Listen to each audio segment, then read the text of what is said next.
Good morning, students. Today, topic discussion second year వాళ్ళకి second chapter ప్రాథమిక హక్కులు భారత రాజ్యాంగంలో మనం ఆల్రెడీ లాస్ట్ క్లాస్ లో సగం డిస్కస్ చేసుకున్నాం. ఎవరు డిస్కస్ చేసుకున్నాం? స్వాతంత్ర హక్కులను డిస్కస్ చేసుకున్నాం కదా. ఎస్ఆర్ నో అంటే ప్రాథమిక హక్కులు మన భారత రాజ్యాంగంలో 3వ భాగంలో పొందుపరచడం జరిగింది. నిబంధన 12 నుంచి 35 వరకు చెప్పుకున్నాం లేదా? అయితే ఈ ప్రారంభంలో మనం ఏ రాజ్యాంగం గ్రహించామంటే ఏం చెప్పుకున్నాం లాస్ట్ క్లాస్ లో? అమెరికా రాజ్యాంగం నుంచి. ఎక్కడన్నా అమెరికా రాజ్యాంగం గ్రహించుకున్నాము మన ప్రారంభకులని. ఆ అమెరికా రాజ్యాంగాన్ని గ్రహించిన ప్రారంభకులు మన రాజ్యాంగం ఏ భాగంలో పెట్టని చెప్పుకున్నాము? 3వ భాగంలో పెట్టని చెప్పి. ఏ భాగంలో? 3వ భాగంలో. ఏ నిబంధనలు చెప్తున్నాయి ప్రారంభకుల కోసము?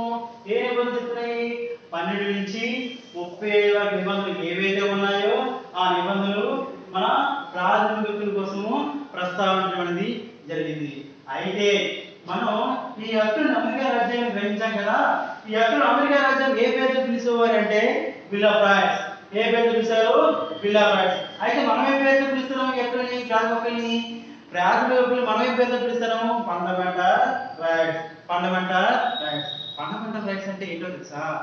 ఒక మనిషి, ఒక పౌరుడు ఒక రాజ్యంలో తన సామాజిక జీవనాన్ని కొనసాగించుకోవడానికి ఏ విధమైన ఆటంకులు లేకుండా, ఏ విధమైన ఇబ్బందులు లేకుండా తన జీవనాన్ని నిరాటంకంగా కొనసాగించడానికి కావలసిన నిత్యావసర అవసరాలను తీర్చగలిగే శక్తి సామర్థ్యాలను హక్కులనే ప్రాథమిక హక్కులని అంటాము.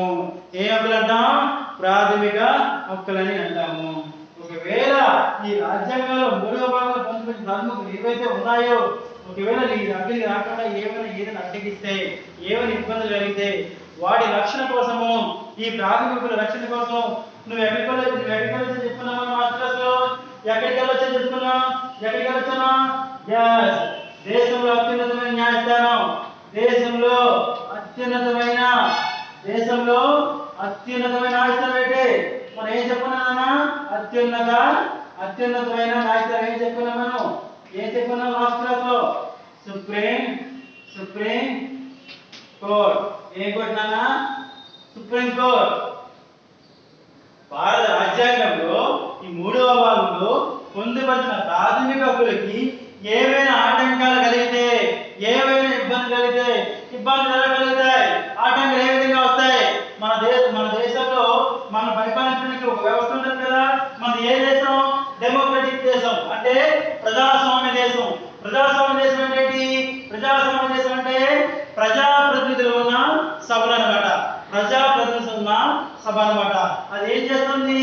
మనల్ని రూల్ చేస్తుంది, మనల్ని పరిపాలన చేస్తుంది. ఏ విధంగా చేస్తుంది?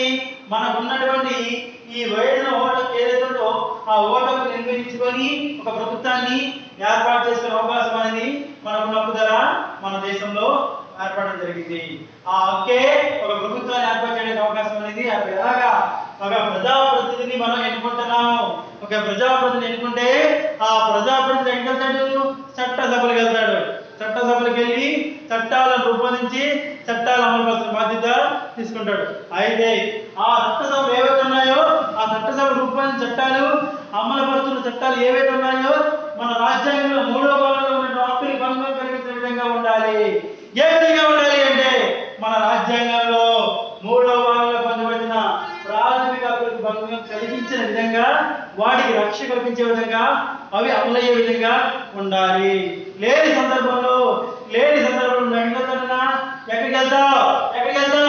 భారతదేశంలో అత్యున్నత న్యాయస్థానం సుప్రీం కోర్టుకి వెళ్ళి నీకు కావాల్సిన హక్కుల కోసం పోరాటం చేస్తావా చేయవా? అయితే మన రాజ్యాంగంలో ఎన్ని హక్కులు పొందుపరచడం జరిగింది అంటే ఎన్ని? అయితే ఇప్పుడు 7 ఉన్నాయా? లేవు. ఎన్ని ఉన్నాయి? 6. ఏ హక్కులు తీసినాం? మనం లాస్ట్ క్లాస్ చెప్పుకున్నాం. ఏ హక్కుని? ఆశ మీద చెప్పుకున్నాం కదా. చెప్పుకున్నాం లేదా? చెప్పుకున్నాం. అయితే ఈ ఆశ ఎప్పుడు తీసారని చెప్పుకున్నాం? 1978లో. 1978లో 44వ రాజ్యాంగ సవరణ ప్రకారము దాన్ని ఆశకు ఏం చేసాం? ప్రాథమిక హక్కుల జాబితా నుంచి దాన్ని దేంట్లో చేసాము? ఏదో చేసాము? చట్టబద్ధమైన హక్కుగా మనం చేసాము.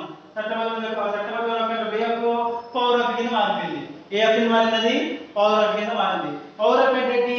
పౌర హక్కు ఏమైనా భంగం కలిగితే, పౌర హక్కు ఏమైనా ఇబ్బంది కలిగితే నువ్వు డైరెక్ట్ గా సుప్రీంకోర్టుకి వెళ్ళవు. సుప్రీంకోర్టుకి వెళ్ళవు. ఈ దిగువ స్థాయిలో న్యాయస్థానాలు ఏవైతే ఉన్నాయో వాటిని ఆశ్రయించాలి. ఏంటి? పోలీస్ స్టేషన్ అవ్వచ్చు, మున్సిపల్ కోర్టు అవ్వచ్చు, జిల్లా కోర్టు అవ్వచ్చు. ఈ దిగువ న్యాయస్థానాల ముందు ఆశ్రయించడం జరుగుతుంది. అప్పుడు నీకు ఈ సమస్య అక్కడే పరిష్కారం జరుగుతుంది. ఎందుకు తీసారు ఆ టైంలో? ఈ 78 మన రాజ్యాంగం 1950 వచ్చింది కదా, అప్పటి నుంచి 20 అంటే 75 విపరీతమైన ఈ మన ఆస్తి తగాదాలు అనేవి బాగా ఉండేవన్నమాట. సమస్యలని విపరీతంగా పోగుపడిపోయింది న్యాయస్థానం సుప్రీంకోర్టులో. అందుచేత తలనిప్పుగా మారిపోయింది, ఒక సమస్యగా మారిపోయింది. అందుచేత ఏం చేసామో దాన్ని ప్రాథమిక జాబితా దాన్ని తొలగించి చట్టబద్ధమైన అమలు చేయడం జరిగింది. ఓకేనా? ఓకే, మనం ఫస్ట్ సమానత్వం చెప్పుకున్నాం. సో ఇప్పుడు నెక్స్ట్ మన డిస్కషన్ ఏంటి? డిస్కషన్ ఏంటి? పీడనాన్ని నిరోధించే హక్కు. ఈ నెక్స్ట్ ఏంటన్నా? పీడనాన్ని నిరోధించే హక్కు. పీడనాన్ని నిరోధించే హక్కు ఏ నెంబర్ చెప్తున్నాయి? 23, 24, 23, 24. ఈ 23 హక్కు ఏం చెప్తుంది? ఈ హక్కు ఏంటో తెలుసా? ఎక్కడ తెలుసా? అది ఒక మన సుఖ జీవనానికి అవకాశం కల్పిస్తుంది. అంటే మన శ్రమ దోపిడీ జరుగుతూ ఉంటుంది కదా. అంటే ఒక మనిషి శ్రమ దోపిడీ అంటే ఒక అమ్ములు అంటే ఏమంటాం మనం? ఎగ్జాంపుల్స్ అంటే వ్యాపారం ఏం చేస్తాం? వ్యాపారం అంటే ఒక వస్తువులు అంటే ఒక సామాన్య మానవుడు కావచ్చు, ఉన్నతమైన వ్యక్తి కావచ్చు. ఆ వ్యక్తి అవసరాలు తీర్చుకోవడానికి వస్తువు కావాలి కదా. అలాగే వస్తువుతో పాటుగా మనిషిని కూడా ఒక మానవుని కూడా వస్తువు కింద మార్చడానికి అవకాశం ఉంటుంది. అంటే ఇక్కడ మనిషి అమ్మకాలు కూడా అంటే ఒక వ్యక్తి శ్రమ దోపిడీ అంటే ఒక వ్యక్తికి ఒక వస్తువు తన అవసరాలు తీసుకోవడానికి వస్తువు ఎలాగైతే అవసరం అవుతుందో మనిషి కూడా అంటే ఉన్నతమైన వ్యక్తులు ఏం చేస్తారు? ఒక బేసిక్ అబ్బాయిని అవ్వచ్చు, అమ్మాయిని అవ్వచ్చు, వాళ్ళు కొనుగోలు చేస్తారు. కొనుగోలు చేసి ఏం చేస్తారు? వాళ్ళ శ్రమని దోచుకుంటారు. స్త్రీ అవ్వచ్చు, పురుషుడు అవ్వచ్చు. వాళ్ళ శ్రమని ఉచితంగా అంటే వాళ్ళకి ప్రతిఫలం చెల్లించకుండా శ్రమ దోపిడీ జరుగుతుంది. ఆ శ్రమ దోపిడీని నిరోధించే హక్కే ఈ పీడనాన్ని నిరోధించే హక్కు. పీడనాన్ని నిరోధించే హక్కు. అప్పుడే ఏం చెప్తున్నప్పుడు ఈ పీడనాన్ని నిరోధించే హక్కే శ్రమ దోపిడీని నిర్మూలిస్తుంది అంటే అడ్డగిస్తుంది. అంటే ఒక మనిషి ఒక జీవనాన్ని తన శ్రమని కాపాడవలసిన హక్కుల్లో ప్రధానమైన హక్కు ఏంటన్నా? 23వ నిబంధన చెప్తుంది. 23వ నిబంధన ఏం చెప్తుంది తెలుసా? వెట్టి చాకిరి నిర్మూలన హక్కు. వెట్టి చాకిరి అంటే నువ్వు రోజుకి 8 గంటలే పనిచేయాలి. కానీ ఏం జరుగుతుంది? రోజుకి 15 గంటలు పనిచేస్తున్నావు. 15 గంటలు అంటే అదనంగా 2 గంటలు పనిచేస్తున్నావు. 7 గంటలు అంటే నువ్వు 15 గంటలు చేసినా 8 గంటలు చేసినా నీకు వచ్చే జీతము 5,000. ఎంతనా? 5,000. కానీ శ్రమ దోపిడీ ఎంత జరుగుతుంది? 7 గంటలు జరుగుతుంది. ఇటువంటి శ్రమ దోపిడీని వెట్టి చాకిరిని నిర్మూలించే నిబంధన 20వ నిబంధన. 20వ నిబంధన అంటే నీ శ్రమ ఎక్కువ, నీకు వచ్చే ప్రతిఫలం తక్కువ. ఇక్కడ నీ శ్రమ ఎక్కువ, నీకు వచ్చినటువంటి ప్రతిఫలం ఏదైతే ఉందో అది చాలా తక్కువ స్థాయిలో ఉంటుంది. అటువంటి దానిని ఆ వెట్టి చాకిరిని నిర్మూలించే నిబంధన 23వ నిబంధన. నెక్స్ట్ 24వ నిబంధన. నెక్స్ట్ ఏంటన్నా? 24వ నిబంధన. ఇది ఏం చెప్తుంది తెలుసా? చిన్న పిల్లలు, బాల కార్మికులు వాళ్ళు ప్రశ్నించారు కదా. వాడు శ్రమ దోపిడీ చేస్తే నేను ప్రశ్నించారు కదా. ఏం చేస్తారు? బాల కార్మిక వ్యవస్థ నిర్మూలించేది. బాల కార్మికులు అంటే ఎవరు? 14 సంవత్సరాల లోపు పిల్లలు. 14 సంవత్సరాలు లోపు పిల్లలు. వీళ్ళు ఎవరైతే ఉన్నారో ప్రమాదకరమైన భయంకరమైన కర్మాగారాల్లో, విపత్కరమైన కర్మాగారాల్లో వాళ్ళని బాల కార్మికులుగా నియమించి వాళ్ళ కార్మికులు ఏం చేస్తారు? వాళ్ళు చూస్తే బాల కార్మికులు. 14 సంవత్సరాల పిల్లలు ఎవరైతే ఉన్నారో వాళ్ళు బాల కార్మికులు అన్నమాట. వాళ్ళ శ్రమదోపిడి, వాళ్ళు ఒక శ్రమని దోచుకుంటారు, వాళ్ళని వేధిస్తారు.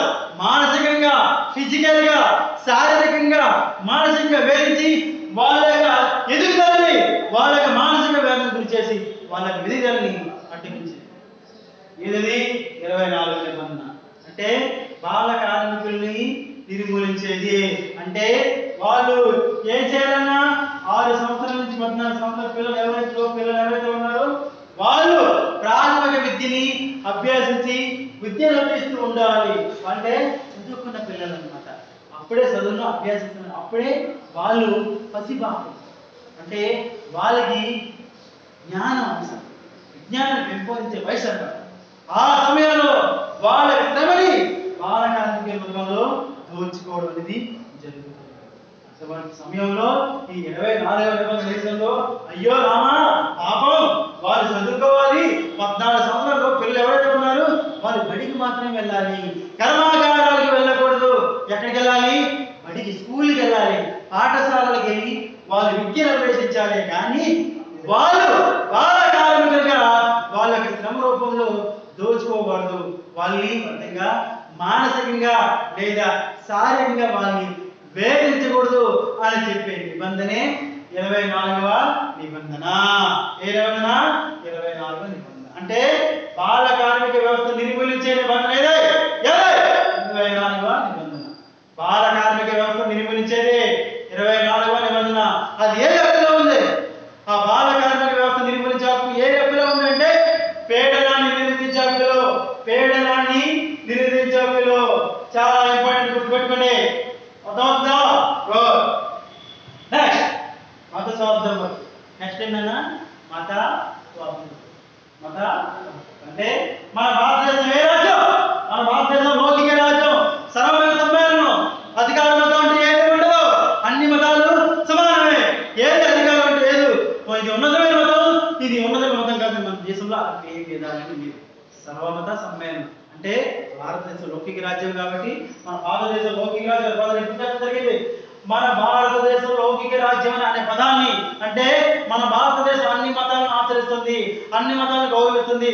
ఏది అధికారమైన అధికార మతం కాదు, ఏది ఉన్నతమైన మతం కాదు, అన్ని మతాలు సమానమే అనే పదాన్ని మన భారత రాజ్యాంగం 1950లో 1924 వస్తే ఆ పదం ఎప్పుడు జరిగిందంటే 1976 రాజ్యాంగం సభ. ఓకే ఓకే ఓకే అంటే మన భారతదేశం అన్ని మతాలు ఉన్నాయి కదా, రకరకాల మతాలు, రకరకాల కులాలు, రకరకాల జాతులు, రకరకాల ప్రాంతాలు, ఎంతో మంది ప్రజలు సామాజిక జీవనాన్ని కొనసాగిస్తూ ఉన్నారు. అయితే మన భారత రాజ్యాంగం 1950 వచ్చినా అయితే ఆ పదం అనేది ఎప్పుడు జాతర జరిగిందంటే 1976 42వ రాజ్యాంగం. అంటే మన భారతదేశం ఏ రాజ్యమైనా లౌకిక రాజ్యం. లౌకిక రాజ్యం, అన్ని మతాలు సమానమే, ఏది అధికారమైన మతము కాదు. అంటే అన్ని మతాలు సమానంగా మన రాజ్యాంగం గుర్తించి వాళ్ళు ఒక మతాన్ని ఇంకా అభివృద్ధి పథంలో ముందుకెళ్ళడానికి అవకాశం అనేది మన రాజ్యాంగం కల్పించడం జరిగింది. అంటే ఫస్ట్ ఈ మత సంవత్సరం కోసం మన ప్రాతిపదికలో ఏ నిబంధన చెప్తుందన్నా 25 నుంచి 28 వరకు. అంటే 25 నిబంధన చెప్తుంది భారతదేశంలో ఏ పౌరుడైతే ఉన్నాడో తనకి ఇష్టమైన మతాన్ని, తనకి ఇష్టం వచ్చిన దానికి నచ్చిన మతాన్ని తన ఆచరించుకోవచ్చు. తన మతాన్ని ఆచరించుకోవచ్చు. తను ఏ మతాన్ని ఆచరించాలనుకున్నాడో, ఏ మతాన్ని పాటించాలనుకున్నాడో తనకి నచ్చిన విధంగా పాటించుకోవచ్చు, ఆచరించవచ్చు చెప్పే నిబంధన 25వ నిబంధన. 25వ నిబంధన. ఏ నిబంధన? 26 చెప్తుంది. 26 చెప్తుంది ఆ మతాన్ని, తను ఏ మతాన్ని అయితే ఆచరించాడో, తను ఏ మతాన్ని అయితే నమ్ముకున్నాడో ఆ మతాన్ని అభివృద్ధి చేసుకోవచ్చు అని చెప్పే నిబంధన. అభివృద్ధి చేసుకోవచ్చు. తను నమ్మిన మతాన్ని, తను ఆచరించిన మతాన్ని అభివృద్ధి చేసుకోవచ్చు అని చెప్పే నిబంధన 26వ నిబంధన. ఏ నిబంధన? 26వ నిబంధన. అది నువ్వు అభివృద్ధి చేసుకోవచ్చు, ఆచరించుకోవచ్చు, నమ్మచ్చు. కానీ ఇతరుల మనోభావాలు దెబ్బతినే విధంగా, ఆటంకం కలిగించిన విధంగా నువ్వు మతాన్ని ఆచరించవచ్చు, అభివృద్ధి పరచుకోవచ్చు. ఏ విధంగా? సాటి మనుషుల మనోభావాలు దెబ్బతినే విధంగా నువ్వు పాటించాలి. 27వ నిబంధన చెప్తుంది. 27వ నిబంధన 27 చెప్తుంది మతం పేరుతో మతం పేరుతో నువ్వు బంధువులు విధించి బంధువులు వదిలేసే అంటే సత్యం ఏం చెప్పింది? నీకు నచ్చిన మతం ఆచరించావు, నీకు నచ్చిన మతం నమ్ముకో, నువ్వు దాన్ని పోల్చుకో అన్నారు. నెక్స్ట్ ఏం చెప్తుంది? నీకు నచ్చిన మతాన్ని ఆచరించుకొని అభివృద్ధి పరుచుకో అన్నారు. కానీ మతం పేరుతో పన్నులు విధించుకోవద్దు. అంటే నువ్వు ఆదాయాన్ని సంపాదించుకోవద్దు. ఏ రూపంలో? ఆ పన్నులను విధించి బలవంతంగా నువ్వు మతాన్ని ఆచరించాడంటే నువ్వు మతాన్ని ఆచరించావు, నువ్వు కంపల్సరిగా పన్నులు కట్టాలి, ట్యాక్స్ కట్టాలి అనే నిబంధన నిర్మూలించేదే 27వ ఏ నిబంధన? 27వ ఏ నిబంధన? 27 ఏం చెప్తుంది? విద్యా సంస్థలలో ఏ సంస్థలన్నా ప్రభుత్వ గుర్తింపు పొందిన విద్యా సంస్థలు, కళాశాలలు ఏవైతే ఉన్నాయో మత బోధన చెయ్యకూడదు. చెయ్యకూడదు. అయితే ఇందులో ఒక దాని మైనారిటీ ఉంటుంది అన్న, మైనారిటీ స్కూల్స్ ఉంటాయి. మైనారిటీ స్కూల్స్కి అయితే మినహాయింపు అనేది ఉంటుంది. అవి వాటికి మినహాయింపు ఉంటుంది. కానీ ప్రభుత్వ ఆదాయంతో నడుస్తున్న స్కూల్ ఏవైతే ఉన్నాయో, ప్రభుత్వ గుర్తింపు పొందిన స్కూల్ ఏవైతే ఉన్నాయో వాటి స్కూల్లో మత బోధన చెయ్యకూడదు అని చెప్పే నిబంధన 27వ నిబంధన. ఏ నిబంధన? 27వ. అది ఏమో చెప్పాలనుకున్నారు మనం? ఏ హక్కు ప్రస్తావించాం మనం? మత స్వాతంత్ర హక్కు. ఏ హక్కు? మత స్వాతంత్ర హక్కు. నెక్స్ట్ విద్యా సంస్కృతి. ఏ హక్కునా? విద్యా 29వ నిబంధన. 29వ నిబంధన ఏం చెప్తుంది? నీ భాషను కాపాడుకోవాలి. నీ యొక్క లిపి ఏదైతే ఏంటంటే నీ రాత, నీ భాషను కాపాడుకోవాలి కదా. కాపాడుకోవాలి అంటే ఏ భాష అయితే ఉందో, ఏ లాంగ్వేజ్, ఏ భాష అయితే ఉందో, అంటే లిపి ఏదైతే ఉందో దాన్ని కాపాడుకోవాలి, రక్షించాలి అని చెప్పేది ఏంటన్నది ఏంటది నిబంధన. నీ భాషను కాపాడు. ఇప్పుడు మన తెలుగు ఉంది, మన తెలుగు ఉందా లేదా? రాజ్యాంగంలో దాని స్థానం ఉందా లేదా? మన రాజ్యాంగంలో ఎన్నన్నా 8వ షెడ్యూల్ చెప్తుంది మన రాజ్యాంగం గుర్తింపు పొందిన భాషల కోసం. అంటే రాజ్యాంగం గుర్తింపు పొందిన భాషలు ఏవైతే ఉన్నాయో దాన్ని అనుమతిస్తున్నాం మన భారత రాజ్యాంగంలో 8వ షెడ్యూల్లో చేస్తానన్నా గుర్తుపెట్టుకోండి. మన భారత రాజ్యాంగం గుర్తింపు పొందిన భాషలు ఏవైతే ఉన్నాయో ఆ భాషని భారత రాజ్యాంగంలో 8వ షెడ్యూల్లో చేస్తానన్నా. 8వ షెడ్యూల్. అయితే రాజ్యాంగం గుర్తింపు పొందిన భాషలు ప్రస్తుతం మన రాజ్యాంగంలో ఎన్ని ఉన్నాయి తెలుసా? 20 భాషలు ఉన్నాయి. అంటే అందులో అంటే ఏంటో తెలుసా? ఆ భాష దాన్ని ఎలా గుర్తిస్తాం మనం? రాజ్యాంగం గుర్తింపు పొందిన భాష ఏం చేస్తాం? ఆ భాషని ఏం చేస్తాం? 7 సంవత్సరాల నిండిన బాలికలు ఎవరైతే ఉన్నారో 7 సంవత్సరాలు పూర్తిగా నిండినటువంటి, గుర్తుపెట్టుకోండి, 7 సంవత్సరాల నిండిన బాలికలు ఎవరైతే ఉన్నారో వాళ్ళు పూర్తిగా నీకు ఏ భాష అయితే వచ్చిందో ఆ భాష పూర్తిగా రాయడము చదవడం వచ్చి ఉండాలి. నీకు రాయడం కానీ చదవడం కానీ పూర్తిగా సంపూర్ణంగా వచ్చి ఉండాలి. అయితే నీకు ఎన్ని సంవత్సరాలు నిండి ఉండాలి? అప్పటికి 7 సంవత్సరాలు పూర్తిగా నిండి ఉండాలి. అది అటువంటి భాష అంటే లిటరసీ అంటారు. ఏమంటారు? లిటరసీ అంటారు. దాన్ని లిటరసీ అంటాం. ఏదో ఒక భాషలో అయితే ఏ భాష అంటే ఆ భాష కాదు, రాజ్యాంగం గుర్తింపు పొందిన భాష ఉండాలి. ఏ భాష పడితే ఆ భాష మాట్లాడితే ఎవరు తెలుసు? సమాజం ఆ భాష వాడుకలో ఉందా లేదా? సమాజంలో, దేశంలో నువ్వు మాట్లాడుతున్న భాష ఏదైతే ఉందో అది వాడుకలో ఉందా లేదా? నలుగురు మాట్లాడుతున్నారా లేదా? నలుగురు రాస్తున్నారా లేదా? నువ్వు రాసిన భాష ఏదైతే ఉందో, నువ్వు చదివిన భాష ఏదైతే ఉందో నలుగురికి అర్థమవుతుందా లేదా? అటువంటి భాష రాజ్యాంగం గుర్తించాలి. గుర్తించిన భాష మాత్రమే దాన్ని రాజ్యాంగంలో 8వ షెడ్యూల్లో చేర్చడం జరుగుతుంది. ఏ షెడ్యూల్ అది? 8వ షెడ్యూల్. ఆ భాష మాట్లాడే వాళ్ళు, రాసేవాళ్ళు ఎన్ని సంవత్సరాలు ఉండాలి? సంపూర్ణంగా వాళ్ళు ఈ భాష కాపాడాల్సిన బాధ్యత ఏం చెప్తుంది? 30 నిబంధన. ఏ నిబంధన? 30 ఏం చెప్తుంది అసలు? నీ పాఠశాలలో నువ్వు చేరడానికి నీకు మతము, కులము ఏది ఆటంకం కాదు. భాష మరియు కులము మతము ఆటంకం కాదు. నువ్వు విద్యా సంస్థలో నువ్వు విద్యార్థిగా చేరాలంటే నీ భాష ఆటంకం కాదు, నీ మతం ఆటంకం కాదు, నీ ప్రాంతం ఆటంకం కాదు. నువ్వు విద్యార్థిగా చేరాలంటే నువ్వేమవ్వాలి? పౌరుడివై ఉండాలి. దేశ భవిష్యత్తును కలిగిన వారు చేసి తల్లిదండ్రులు ఉన్నారు లేదా? వాళ్ళు కలిగిన సంతానం కదా. అందుచేత నువ్వు పాఠశాలలో నువ్వు చేరావంటే నీ భాష నీకు ఆటంకం కాదు, నీ మతము ఆటంకం కాదు, నీ ప్రాంతం ఆటంకం కాదు, నీ జాతి. అటువంటి వ్యత్యాసాలు చూపించకుండా నీ పాఠశాల నీకు ప్రవేశం కల్పించాలని చెప్తుంది.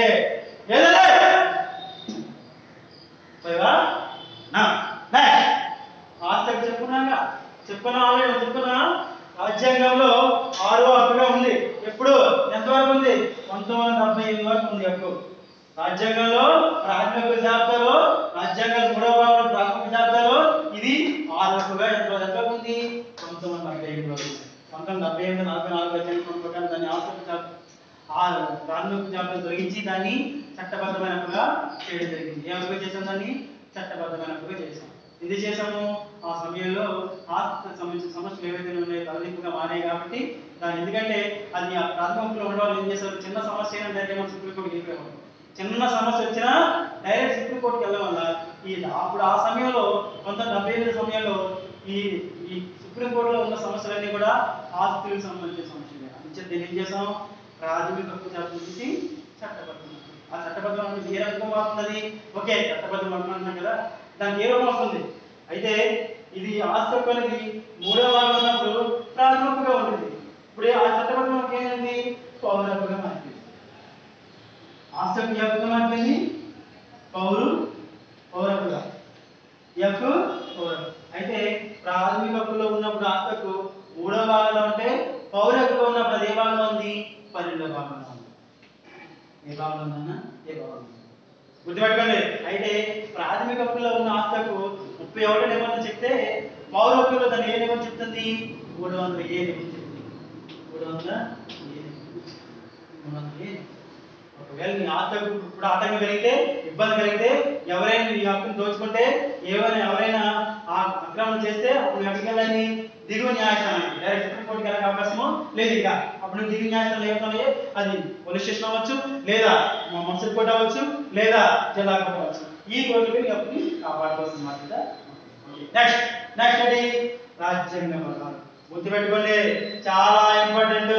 భారత రాజ్యాంగ పరిహారం హక్కు ఇది రాజ్యాంగంలో ఉన్న ప్రతి ఒక్క భాగానికి, భారత రాజ్యాంగంలో ఉన్న ప్రతి ఒక్క భాగానికి ఆత్మ వంటిది. ఏమంటున్నాను? ఆత్మ వంటిది. భారత రాజ్యాంగంలో ఉన్న ప్రతి ఒక్క భాగానికి కూడా ఇది ఆత్మ, అంతరాత్మ, ఆత్మ వంటిది. ఏం చెప్తుందో తెలుసా? మనది డెమోక్రటిక్ కంట్రీ, ప్రజాస్వామ్య దేశం. మన ఏ దేశం? ప్రజాస్వామ్య. ప్రజాప్రతినిధులు మన పాలకులు ఉన్న దేశం. అంటే పాలకులే నెక్స్ట్ పాలకులుగా మారిపోతారు. ప్రజాప్రతినిధులు చట్టసభలకు పంపిస్తున్నాం. దేని పంపిస్తాం?